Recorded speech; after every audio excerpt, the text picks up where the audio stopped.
Hello everybody, welcome back to my channel. So today's video is number 4 in Sweet Treat Week, and today I'm going to be making a cookie squishy, but it's not just any cookie squishy. I'm actually remaking this original cookie squishy that I made around about 2.5 years ago now. The video is still actually live on my channel, so I'll leave it down in the description so you can see how I made this original squishy. It hasn't held up too well. It's ended up getting a little bit squashed, but I found a bunch of my old squishies recently and I thought that this week would be a great time to redo the cookie squishy. So yeah, if you want to see how the finished product has turned out, how it squishes in comparison to this old little crumbled up one, then just stick around to the end. I'll give you the tutorial on the new cookie first and then compare the two at the end like I usually do in these type of videos. So anyway, I hope these products keep you nice and busy. If you recreate them, then please do tag me on Instagram. So yeah, I hope you're all staying home, staying safe, staying as healthy as much as you possibly can, and I'm just going to get straight on into the tutorial on how I remade this cookie squishy. So I took a piece of foam, like I do on pretty much all of my DIY squishies. At the moment I'm using a seat pad. I bought this right before isolation so that I can make some squishies in my spare time, and this is the foam I'm using. It's just a seat pad, normal kind of foam. I think it was supposed to be memory foam, but it doesn't work like it, so I'd say any foam is pretty much going to do the job, whether it's like a dish sponge, a car wash sponge, any type of sponge, any sort of foam. I drew around a tea light holder to get a nice perfect circle, and then I just cut my foam out to that. I like to do big chunks of foam to begin with and then smooth it down by making slightly smaller snips, just going around and around and around to make the cylinder shape to begin with. Once I had that, I then took some smaller snips on one of the sides just to be able to start rounding it out, and then like I said, where I made the circle, I just start with big snips, then go smaller until I rounded it out. I realised that my shape was a little bit too thick, so I just cut mine down a little bit and then rounded off the bottom edges as well, just to make them nice and smooth. I just kept going back and forth until I had it fairly smooth. I didn't want it completely smooth because I know cookies have some texture, so I left some texture there. Once I was happy with the shape, I just popped it onto a barbecue skewer. This is just a wooden skewer. I buy them in like packs of 100 from like Poundland in the summertime, and then I'm able to use those throughout the year just to go on my squishies to hold them upright so that I'm able to paint the whole thing at once, so that I can leave it to dry at one time so that it just takes less time. So what I do is I paint one really thick layer on, leave that to dry, paint another layer on, leave that to dry, paint another layer on, leave that to dry.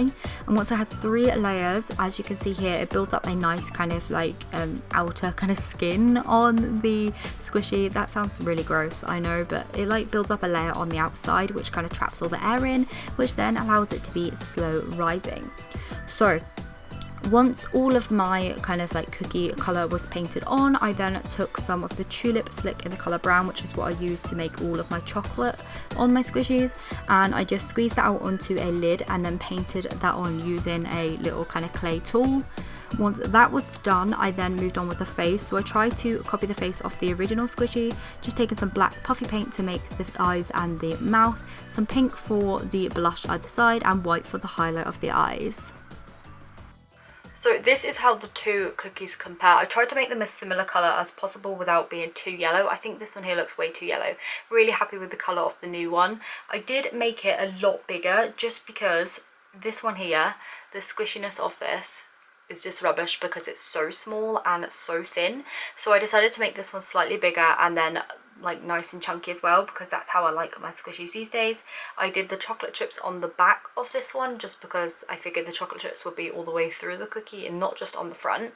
I tried to stick the face the same, because usually I do an open mouth on my squishies these days, but I thought I would do the same sort of face so that you can see how that will compare if I was to do it today.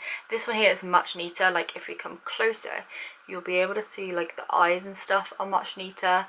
Also on this one, I've obviously only done one layer of puffy paint on there, which is why you can still see all the little holes in the foam and stuff.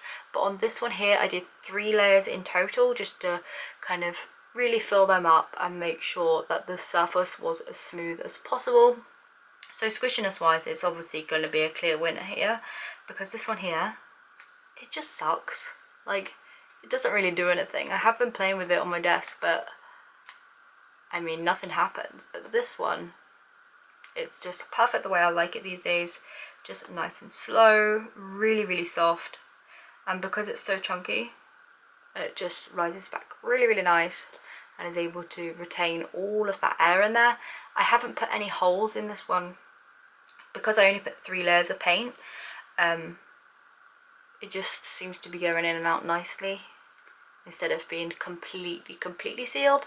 The 4th one probably would have been a little bit too much, but yeah, really happy with the results as it is, so I left it like so. So anyway, I hope you have enjoyed today's video. If you see any of my old squishy DIY videos and want me to recreate them, I'm more than happy to do so. Just leave a little comment down below. If you have any future requests for any type of video, any squishies, anything like that in particular, like the designs and stuff you want to see me make, then please do leave them down in the comments down below also.